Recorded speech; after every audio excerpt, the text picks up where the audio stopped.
뒤죽박죽 무질서하게 된 것이 아니라 이 보면 순서대로 쭉 되는 것을 볼 수 있어요. 순서대로. 그리고 질서 있게 진행이 착착착 되는 걸 볼 수 있죠. 오늘 본문에 예수님의 사역이 시작되기 전에 어제 본문에 보면 예수님께서 시험을 받으세요. 세 가지 시험인데 사실은 예수님께서 시험을 받을 이유가 없다고 그랬죠. 예수님이 하나님이신데 시험 받을 필요가 없죠. 근데 예수님께서 시험을 받으시고 이기셨고 이기는 그 비결을 우리에게 보여주신 것은 예수님께서 우리에게 가르치시기 위한 겁니다. 우리에게 마귀의 시험이 있다. 그리고 세 가지는 대표적인 거 세 가지 말씀하신 거지 사실은 그 외에도 마귀의 시험이 굉장히 많습니다. 근데 예수님께서 그 마귀의 시험을 모두 뭐로 이기셨어요? 말씀으로 이기셨어요. 매 번마다 기록되었을 때 그러잖아요. 그러니까 마귀의 시험을 이기는 것은 우리의 힘이 아니에요. 우리의 힘으로 마귀를 못 이깁니다. 마귀는 우리보다 훨씬 더 뛰어난 지력을 갖고 있어요. 우리보다 훨씬 더 세밀합니다. 우리가 알 수 없는 것을 마귀는 알아요. 그러니까 우리의 힘과 우리의 능력과 경험으로는 절대 마귀 못 이겨요. 그런데 예수님께서 이겨놓으셨기 때문에 우리는 마귀를 예수 이름으로 이기는 거예요. 예수 이름을 대면 마귀가 벌벌 떨어요. 우리 힘 때문에 그런 거 아니에요. 소리 지를 것도 없어요. 그냥 조용히 얘기해도 마귀는 예수 그리스도 이름 앞에 꼼짝 못합니다. 또 한 가지 우리가 마귀의 시험을 이기는 것은 말씀이라고 그랬죠. 말씀. 말씀을 모르고 신앙생활하면요 허탕이에요. 허탕. 하나님의 말씀을 모르고 그냥 설교 들을 때 함께 읽는 그 말씀 읽는 거 외에는 듣는 거 외에는 평상시에 말씀을 읽지도 않고 말씀을 듣지도 않고 묵상하지도 않아요. 그럼 그것을 누가 제일 잘하냐면 마귀가 제일 잘 알아요. 네. 우리의 영적인 상태를 누가 제일 잘하냐? 마귀가 합니다. 그래서 우리의 허점을 치고 들어오는 거예요. 어제 예수님께서 시험 받으신 때가 언제라고 그랬어요? 줄이셨을 때. 40일 금식하고 줄이셨을 때.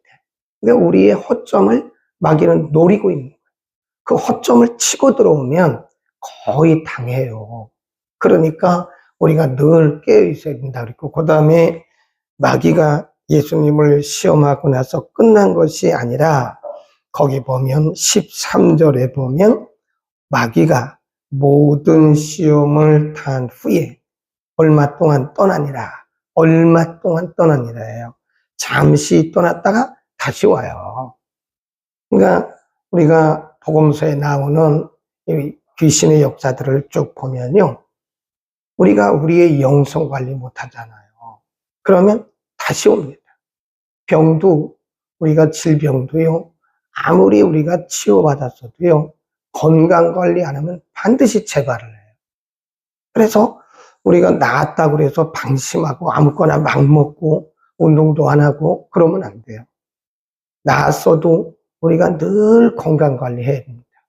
그래야 재발이 안 돼요. 영적인 건 더해요. 내가 지금 문제가 해결됐다고 해서 마귀가 떠났다고 해서 우리가 방심했다가는 더 강한 귀신이 와요. 성경에 보면 7배나 더 강한 귀신이 온다 그랬어요. 그래서 영적인 상태가 전보다 더 나빠져요. 7배나 나빠진다니까요. 그래서 우리가 영성 관리를 쭉 해야 된다. 그 다음에 오늘 본문에 보면 예수님께서 이제 드디어 사역을 시작을 하십니다. 14절입니다. 시작. 예수께서 성령의 권능으로 갈릴리에 들어가시니 그 소문이 사방에 퍼졌고, 거기다가 성령의 권능 보다 줄거 놓으시고요. 갈릴리 줄거 놓습니다. 이 부분은 우리가 반드시 기억해야 하는 부분인데 예수님께서 탄생하실 때도 가브리엘 천사가 갈릴리에 있는 마리아에게 와요. 근데 마리아는 요셉과 종혼한 상태거든요. 한 번도 육체적 관계를 갖지 않았어요. 남자를 몰라요. 그런데 가브리엘 천사가 마리아에게 하는 얘기가 내 몸에 아이가 생길 거다. 네, 그 아들의 이름을 예수라 하라. 그러니까 마리아가 너무 놀라죠. 그럼 그 간음죄를 진 건데 한 번도 자기와 정혼을 했지만 요셉과 동침한 적이 없는데 아이가 생겼다니 말이 안 되는 거죠. 그때 가브리엘 천사가 마리아야 놀라지 마라. 내 몸에 있는 그 아이는 내 몸에 있는 아이는 성령으로 됐다. 그래서 우리가 조금 아까도 고백했지만 그 사도신경에 뭐라고 그래요? 동정녀 마리아에게 성령으로 잉태되었다 그러잖아요. 그 다음에 쭉 내려가 보면 3장 22절로 가봅니다. 3장 22절에 가보면 예수님께서 요단강에서 세례 요한에게 세례를 받고 올라오시는데 3장 22절 시작. 성령이 형체로 비둘기같이 그의 위에 강림하시니 그랬습니다. 네, 세례받고 요단강에서 올라오시는데 성령이 비둘기같이 세례 요한에게 세례받고 올라올 때 예수님께 임했다. 그 다음에 어제 공부한 4장입니다. 4장 1절에 보면 예수께서 성령의 충만함을 요단강에서 돌아오셨다. 거기 보면 거기도 성령의 충만함을 입어 그랬습니다. 그러니까 출생도 성령으로, 세례 받으실 때도 성령의 충만함으로, 그리고 금식 받을 때도 성령의 충만함으로, 그리고 오늘 본문의 예수님의 사역 시작이 예수께서 성령의 권능으로 돌아오셨다. 그 말은 성령과 함께 그의 사역이 시작이 됐다. 그러니까 예수님의 사역은 시작도 성령, 끝도 성령, 그리고 중간에 모든 진행되는 사역도 성령입니다. 그러니까 우리가 이런 거를 보면 예수 그리스도를 믿는 것, 그리고 복음 사역하는 것, 이 모든 것들이 성령의 역사가 없어서는 안 돼요. 성령의 충만함을 받지 않고는 신앙생활도 불가능하고 사역도 불가능하다. 우리가 우리의 힘으로 무언가를 하려고 하면 백전백패입니다. 그 다음에 그 뒤에 가보면 예수님의 사역의 시작지, 출발지가 어디냐? 그래서 갈릴리가 예수님의 고향이잖아요. 마리아도 갈릴리 출신, 요셉도 갈릴리 출신, 예수님도 거기서 자라셨어요. 그게 고향이라 그래요. 자라신 고향. 근데 우리가 이제 어제도 말씀드렸지만 이스라엘이라고 하는 나라는 크지가 않아요. 길쭉합니다. 그래서 맨 아래부터 하면 수도가 있는 예루살렘을 중심으로 해서 여기를 뭐라 그랬어요? 유대 지경. 그 다음에 요단강이 있는 여기 사마리아가 있는 이 지역을 뭐라 그랬어요? 베리아 지경. 그 다음에 쭉 올라가서 여기 갈릴리 호수가 있는 여기를 뭐라 그랬어요? 갈릴리 지경. 유대 지경, 베리아 지경, 갈릴리 지경 그러는데 갈릴리는 아주 시골입니다. 그래서 옛날에 보면 그 예루살렘 사람들이 알아봐요. 갈릴리 사람들은 사투리를 써요. 이 충청도 사람들이 서울에 와서 살아도 충청도 사투리를 쓰거든요. 저도 가끔 충청도 사투리를 씁니다. 저도 모르게 쓰는 거예요. 사람들이 알아봐요. 제가 아무리 서울 말을 써도요, 액센트라든지 이런 거 듣고 충청도 사람이죠. 딱 알아봐요. 거의 알아봅니다. 말투가. 경상도 사람들이 서울에 살아도 그 액센트 때문에 단방에 알아봐요. 경상도죠. 다 알아본다니까요. 근데 갈릴리 사람들이 그랬어요. 갈릴리 사람들이 아주 시골입니다. 네. 그래서 저 갈릴리에서 온 사람들은 예루살렘 수도에 와서 살아도 단방에 알아봐요. 갈릴리죠. 알아보고. 그리고 갈릴리 사람들은 그쪽은 혼혈족들이 많아요. 사마리아도 혼혈족들이 많은데 정통파 유대인들은 대부분 예루살렘에 살아요. 그러니까 예루살렘에 있는 사람들이 사마리아 사람이나 저 갈릴리 사람들은 아주 무시하죠. 근데 예수님의 사역의 시작이 예루살렘이 아니에요. 우리 그걸 알아야 돼요. 예수님의 사역의 시작이 예루살렘이 아닙니다. 어디죠? 갈릴리예요. 사람들에게 멸시받는, 사람들에게 무시받는, 사람들에게 아주 천히 여김을 받는 그런 갈릴리로부터 예수님의 복음 사역이 시작이 됐다 이거예요. 그러니까 성경이 이렇게 말씀해요. 가난한 자에게 복음이 전파되었다. 그 가난하단 말은 물질적인 가난함도 말하지만 우리의 여러 가지 조건적인 가난함도 표현을 합니다.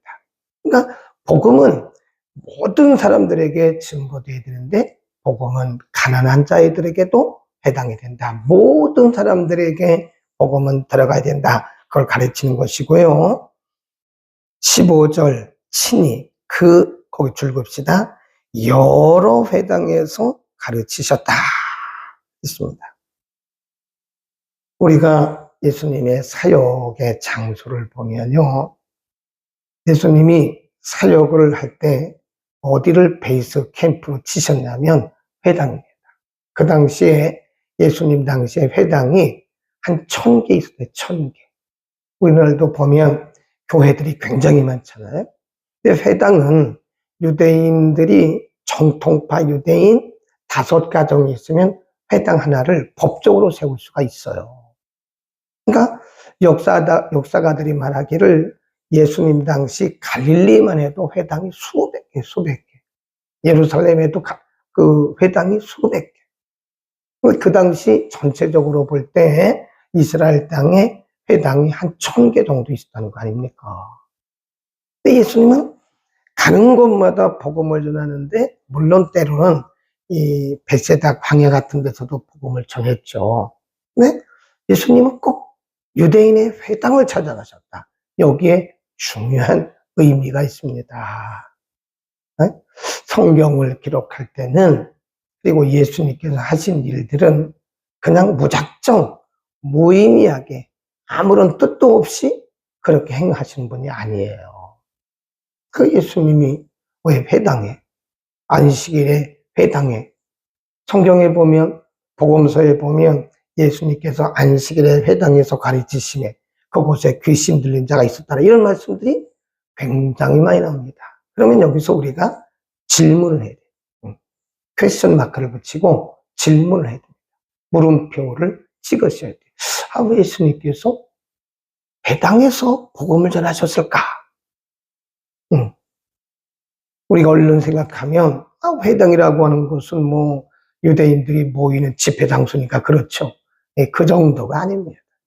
예수님께서 회당을 찾아가서 복음을 전하신 것은 유대인들의 회당이 유대인들의 회집 장소이기 때문에 한 것은 맞지만 그거보다 더 깊은 의미가 있어요. 그게 뭐냐? 유대인들의 회당은 전통적으로 율법만 가르치는 곳이에요. 율법. 그러니까 거기서 그냥 종교적으로 형식적으로 율법 가르치고 율법 배우고 회당에서 회당 예배 드리고 근데 이 사람들에게는 생명이 없어요. 그냥 형식적으로 예배 드리고 형식적으로 율법 배우는 그러니까 완전히 여기는 복음으로 아주 그냥 돌밭입니다. 복음으로 말하면 돌밭이에요. 돌밭. 오늘날도요 복음을 가장 거부하는 사람들이 누군지 아세요? 기독교에 대해서 조금 아는 사람들, 제일 힘든 사람들입니다. 아예 처음부터 기독교를 모르는 사람들은요, 그러냐고 받아요. 그런데 이 복음에 대해서, 말씀에 대해서 조금이라도 들었어요. 이 사람들은 자기가 알지도 못하면서 안다고 생각하는 거예요. 사실은 몰라요. 그런데 자기가 조금 들었기 때문에 뭘 안다고 생각해요. 이 사람들이 복음을 제일 거부합니다. 그 뭐라 그런지 아세요? 저도요, 옛날 교회 다 다녀봤어요. 저도요, 옛날 다 다녀봤어요. 그런데 왜 안 다녀요? 별거 아니에요. 이게 돌입니다, 돌. 유대인들이 그렇게 된 거예요.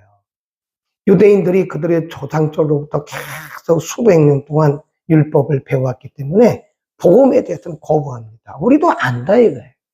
우리는 수백 년 전부터 수천 년 전부터 율법을 공부해왔기 때문에 이런 거 안 해도 된다 이거예요. 그러니까 복음을 제일 거부한 사람들이 회당 안의 유대인들이에요. 그러니까 가장 이 험지가 어디냐? 복음의 가장 험지가 회당입니다. 회당. 그러니까 예수님이 그것을 공략한 거예요. 복음의 험지부터 공략한 겁니다. 그러니까 유대인의 회당에서 귀신을 쫓고 유대인의 회당에서 병자가 났고 이러니까 서서히 회당에 있던 유대인들의 그 돌 같은 마음이 무너지기 시작한 거예요. 그래서 복음이 증거되게 되는 것이다. 꼭 기억하시기 바라고요. 16절부터 21절에 보면 예수님께서 이사야서 61장의 말씀을 인용해서 말씀합니다. 그래서 써놓으세요. 17절부터 22절까지는요. 이게 이사야서 61장 12절의 말씀을 인용한 거예요. 그래서 바로 내가 오늘 여러분에게 사역을 하고 있는 것은 바로 이사야를 통해서 예언한 것이 오늘 이루어졌다는 사실을 그들에게 가르치는 거예요. 61장 12절 그 말씀입니다. 그랬더니 거기 보세요. 22절 반응. 저희가 다 그를 증거하고 그 입으로 나오는 바 은혜로운 말을 기히 여겨가로되 이 사람이 요셉의 아들이 아니냐. 돌덩어리예요. 복음을 전했는데 일단 복음을 배척합니다. 그 다음에 또 보죠. 밑으로 쭉 내려가면 28절입니다. 시작. 회당에 있는 자들이 이것을 듣고 다 불이 가득하여 일어나 동네 밖으로 쫓아내어 그 동네가 건설된 산 낭떠러지까지 끌고 가서 밀쳐 내리치고자 했다. 돌덩어리라니까요. 네. 왜 이렇게 돌덩어리냐. 갈릴리 사람들이 그동안에 율법에 쩔어 있는 거예요. 네. 소금에 쫙 쩔어 있듯이 율법에 쩔어 있어요. 그러니까 예수님이 오셔서 복음을 전하니까 복음에 대해서 이해를 못해요. 그러니까 예수님을 요셉의 아들이 아니야? 이러면서 예수님을 평가절하하고 예수님이 복음 전하는 거에 대해서 굉장히 기분 나빠하는 거예요. 예수님을 끌고 가가지고 낭떠러지로 밀어가지고 죽이려고 그러잖아요. 이게 복음을 거부하는 겁니다. 왜 그러냐? 그 심령이 돌덩어리가 돌덩어리. 우리는 오늘도 우리가 찬송가 253장을 아까 불렀는데 우리는 그래도 전해야 됩니다. 복음에는 능력이 있어요. 처음에는 이렇게 갈릴리 사람들처럼 요셉이 아니냐, 요셉의 아들이 아니냐 이렇게 말을 하고 사람으로 바라보고 예수님을 죽이려고 그러고 방해하고 돌덩어리가 되지만 이제 복음이 서서히 들어가면 복음에는 능력이 있어요. 그 복음의 능력으로 사람들이 마음이 무너지기 그러니까 우리가 성경에 보면 예수님이 갈릴리를 자주 가세요. 굉장히 자주 가십니다. 네, 이렇게 보면 3분의 2가 갈릴리 사역이에요. 예수님의 3년 동안의 사역 중에 2년은 갈릴리에서 사역하셨어요. 그 나머지는 예루살렘 그리고 사마리아 거기는 그냥 지나가면서 하신 거예요. 네, 그런 거를 보면 예수님께서 복음 전할 때 한 번 전도해보고 안 되니까 포기하고 그게 아니에요. 네, 복음은 능력이기 때문에 계속 전하다 보면 언젠가는 이 사람들이 무너져 내려요. 하나님께서 택하신 자라면 그들은 언젠가는 무너지게 되어 있습니다. 그러니까 한두 번 전도해보고 안 된다고 포기하면 여러분은 영혼을 포기하는 거예요. 절대로 영혼을 포기하면 안 돼요. 예수님이 그렇게 2년, 3년 중에 2년을 갈릴리를 다니면서 복음 전했나요? 처음에는 이 사람들이 뭐 요셉의 아들이다, 뭐 이 사람은 뭐 목수의 아들이 아니냐, 이 사람은 귀신 들리지 않았냐, 엉뚱한 소리를 했지만 예수님이 가서 복음 전하고 또 전하고 또 전하니까 그 중에 하나님께서 택하신 자들은 다 돌아오는 거예요. 여러분 주변에 전도할 사람 꾸준히 전도하세요. 계속 하세요. 그럼 언젠가는 그들의 마음이 녹아내려요. 마음이 열립니다. 한두 번 해보고, 아이, 저 사람은 안 믿는다고. 아, 저 사람은 불교 나간다. 전혀 상관없습니다. 네. 아니, 승려도 회개하고 돌아오는데요, 승려. 무당도 회개하고 돌아와요. 요 경기도 김포에 가면 무당만 전도하시는 목사님이 계세요.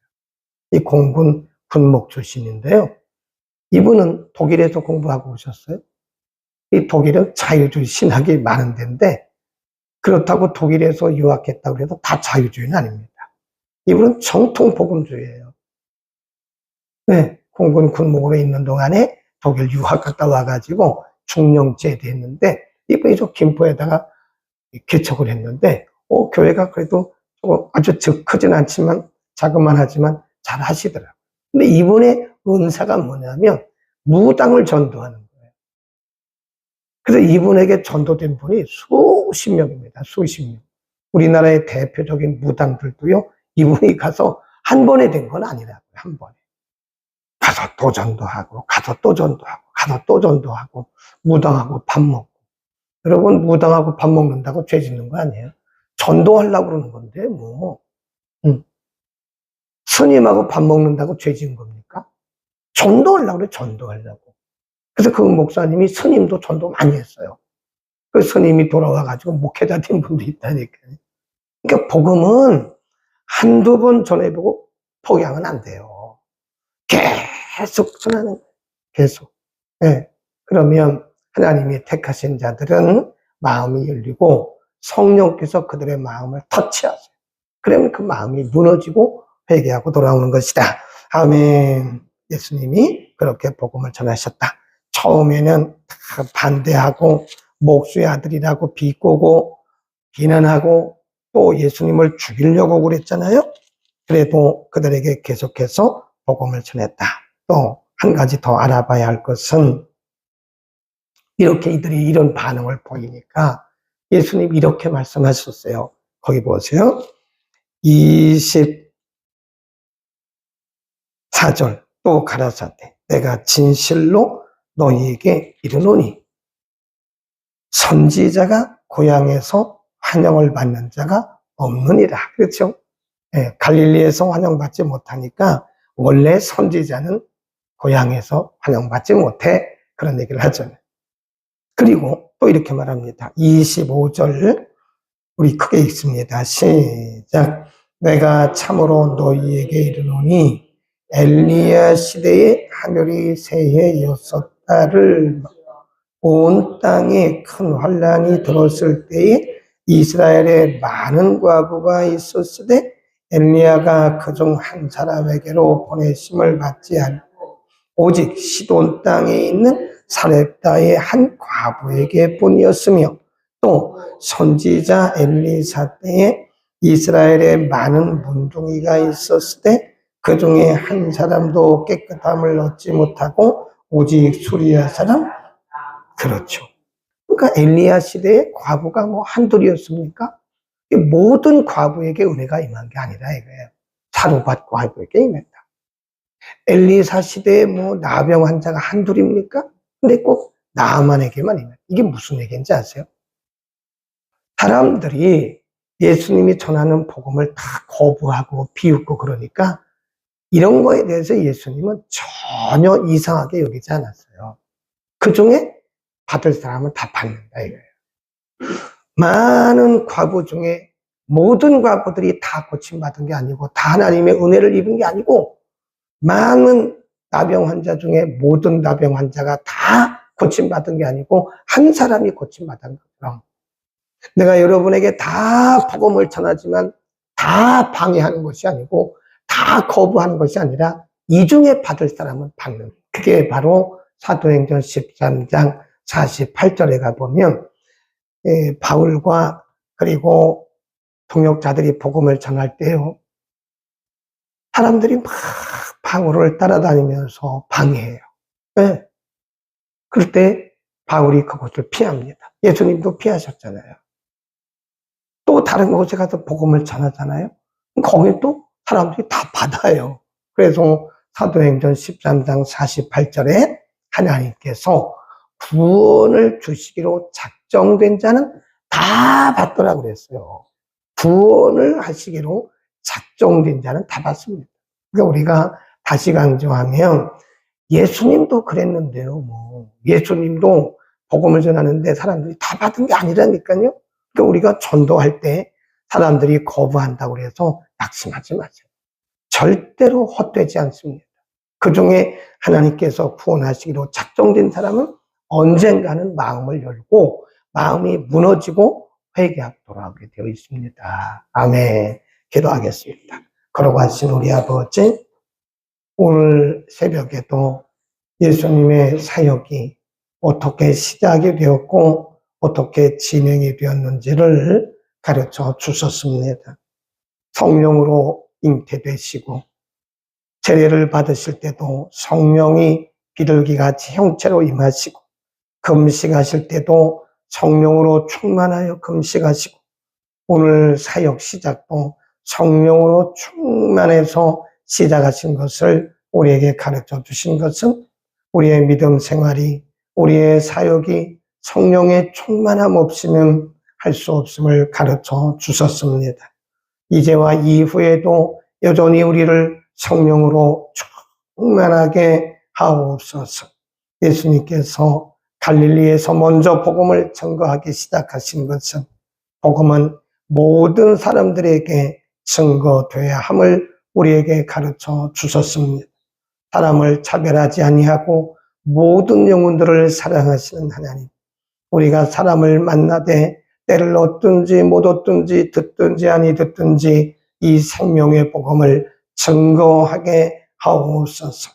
우리가 전도하는 전도 현장에서 때로는 방해하고 반대하고 거부한다 할지라도 그것은 자연적인 현상이기 때문에 들을 자는 다 듣고 받을 자는 다 받는 것을 믿고 우리는 담대하게 포기하지 않고 지속적으로 복음 전하게 하옵소서.